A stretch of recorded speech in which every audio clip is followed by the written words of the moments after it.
哋嗰邊都係好大村喎，即係秀茂坪。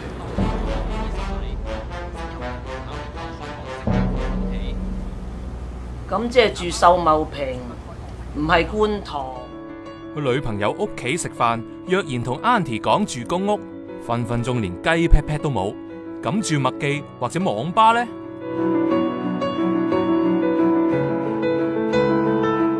唔知幾時開始，麥當勞成為一班邊緣人嘅另一個家。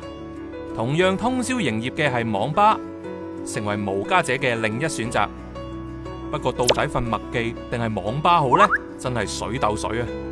連鎖網吧每晚8點開始有通宵時段，12個鐘任打，平日50蚊，假日55蚊，一個月大概1700蚊。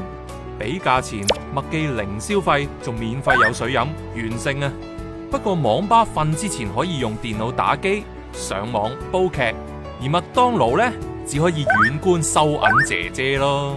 而計瞓得舒服，似乎免費嘅麥當勞更勝一籌。除咗可以一個人霸2個位，仲真係可以瞓喺度，而最重要係夠靜啊！要瞓網吧，俾啲聲你聽下點瞓到啦。